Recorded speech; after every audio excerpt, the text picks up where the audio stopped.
శ్రీ మహాగణాధిపతయే నమః. శ్రీ మహాసరస్వత్యై నమః. శ్రీ గురుభ్యో నమః. మిథున రాశి వారికి డిసెంబర్ మాసంలో గోచార ఫలితాలు ఎలా ఉన్నాయో తెలుసుకుందాం. ఈ డిసెంబర్ మాసంలో సూర్యుడు మొదటి 15 రోజులు అనుకూలంగా సంచరిస్తున్నాడు, తదనంతరం ప్రతికూలంగా ఉన్నాడు.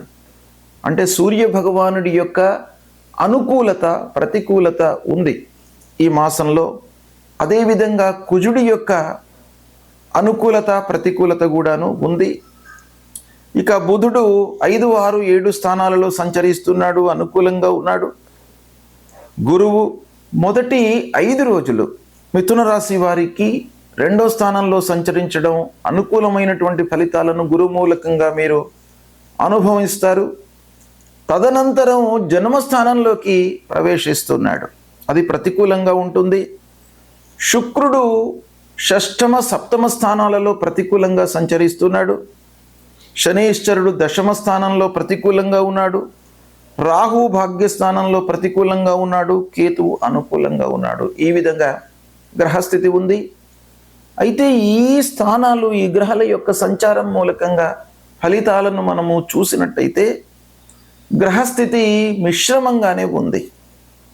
అంటే ప్రధానమైనటువంటి గ్రహాలు శని, రాహువు, గురువు, ఈ గ్రహాల యొక్క ప్రతికూలత ఉంది కాబట్టి మిగతా తాత్కాలికమైనటువంటి గ్రహాలు అనుకూలంగా ఉండడము, వీటిని కంబైన్ చేసి మనం చూసినట్టయితే మిశ్రమ ఫలితాలు ఎక్కువగా గోచరిస్తున్నాయి.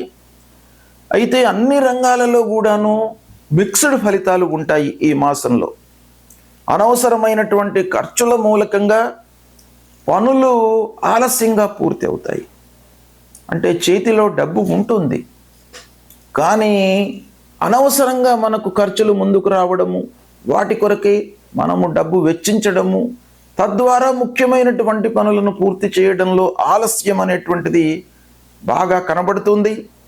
ప్రయాణాల మూలకంగా మీరు బాగా ఖర్చు చేయవలసినటువంటి అవసరం ఏర్పడుతుంది. అంటే వృధా ప్రయాణాలు, వృధా ఖర్చులు ఎక్కువగా గోచరిస్తున్నాయి. పనులను ఆలోచించి ప్రారంభించడం చాలా మంచిది.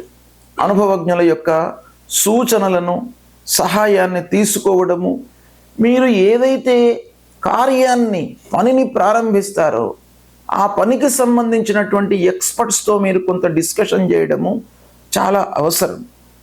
లేనట్టయితే మీరు అనవసరమైనటువంటి కాలయాపనకు, ఖర్చులకు, నష్టానికి గురయ్యేటువంటి అవకాశాలు కనబడుతున్నాయి. మాసం ప్రారంభంలో అనవసరమైనటువంటి వివాదాలలో తలదూర్చడంతో స్నేహితులతో, బంధువులతో వైషమ్యాలు, గ్యాప్ ఏర్పడేటువంటి అవకాశం ఉంది. ఇక మాసాంతంలో చిన్నపాటి అనారోగ్య సమస్యలు, అంటే వర్క్ లోడ్ పెరగడం మూలకంగా మీరు ఆరోగ్యాన్ని నిర్లక్ష్యం చేయడం అనేటువంటిది ప్రస్ఫుటంగా 3-4 వారాలలో కనబడుతుంది. కాబట్టి ఒక పక్కన పని భారం ఎంత ఉన్నప్పటికీ మీరు బాగా ఆలోచించి ఆరోగ్యానికి ప్రథమ ప్రాధాన్యత ఇవ్వడము చాలా అవసరము అనేటువంటి విషయం మనకి ఇక్కడ తెలుస్తుంది గ్రహస్థితి మూలకంగా. ఇకపోతే ఆదాయం మట్టుకు మీకు సంతృప్తికరంగానే ఉంటుంది, అంటే నిలకడగానే ఉంటుంది ఆదాయం. ఖర్చులు మట్టుకు మాసాంతంలో నియంత్రించుకోవాలి. వృధా ఖర్చులు బాగా గోచరిస్తున్నాయి. ఆదాయం నిలకడగా ఉన్నప్పటికీ ఖర్చులను మనము నియంత్రించుకోలేనట్టయితే పనులను మనము సకాలంలో పూర్తి చేయలేము. కనుక దానిపై మనస్సు నిలపడం చాలా అవసరము. వృత్తి, వ్యాపారము సంతృప్తిగా కొనసాగుతుంది. వస్తువుల కొనుగోళ్ల విషయం లోపల నాణ్యతపై మనస్సు నిలుపుతారు, తద్వారా కొంత ఆలస్యం జరుగుతుంది. అంటే వస్తువులను కొనడంలో మీరు చాలా ఆలోచించి నిర్ణయాలు తీసుకుంటారు కనుక కొంత ఆలస్యం సంభవించే అవకాశాలు కనబడుతున్నాయి. భార్య పిల్లలతో అనవసరమైనటువంటి చర్చల మూలకంగా వాగ్వివాదాలు ఒక పక్కన గోచరిస్తున్నాయి. ప్రారంభించినటువంటి పనిని శ్రద్ధతో ఆలోచించి పూర్తి చేస్తారు. ఇది ఒక రకంగా మనకు పాజిటివ్ పాయింట్. అంటే ప్రతి విషయాన్ని కూడాను మీరు శ్రద్ధ నిలిపి ఆలోచించి పూర్తి చేయడం అనేటువంటిది చాలా మనకు కలిసి వచ్చేటువంటి అంశం. విదేశీ ప్రయాణాలు, దూర ప్రయాణాలు అనుకోకుండా వాయిదా పడతాయి. అంటే ఆర్థికపరమైనటువంటి సమస్యలు మూలకంగా కొన్ని వాయిదా పడతాయి, కొన్ని మనకు ఆ విషయం లోపల సరి అయినటువంటి అవగాహన లేకపోవడం మూలకంగా కూడాను కొన్ని వాయిదా పడేటువంటి అవకాశాలు ఉన్నాయి. ఇకపోతే సద్గురువులను సందర్శిస్తారు, తీర్థయాత్రలు చేస్తారు, పిల్లల విషయంలో మట్టుకు మంచి నిర్ణయాలను తీసుకుంటారు. ఇది చాలా మనకు సంతృప్తిని కలిగించేటువంటి విషయం. పిల్లల విషయంలో మీరు ఎంతవరకైతే వాళ్లకు ఫేవర్ చేయాలనో అంతవరకు మీరు ఆలోచించి అనుభవజ్ఞులు, బంధువులు, ఆత్మీయులు వీళ్ళందరితో కూడాను చర్చించి సమయానికి పిల్లల విషయంలో మంచి నిర్ణయాలు తీసుకునేటువంటి అవకాశాలు ఉన్నాయి.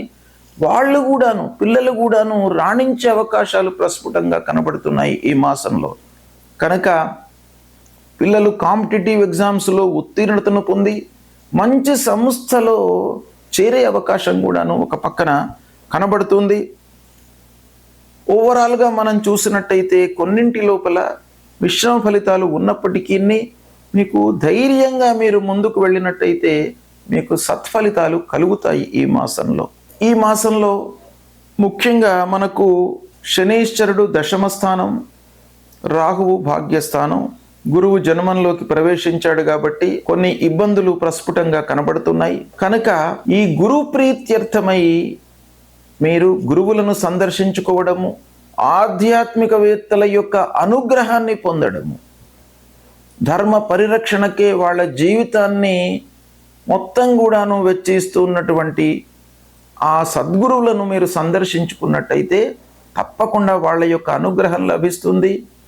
కనుక తల్లిదండ్రులను సేవించండి, తల్లిదండ్రుల యొక్క అనుగ్రహాన్ని పొందండి. దేవానాంచ ఋషీణాంచ గురుం కాంచన సన్నిభం వందనీయం త్రిలోకానాం తం నమామి బృహస్పతిం అనేటువంటి మూలమంత్రాన్ని చదువుకోండి. హనుమాన్ చాలీసా చదవండి. దుర్గామాత దేవాలయానికి వెళ్ళండి.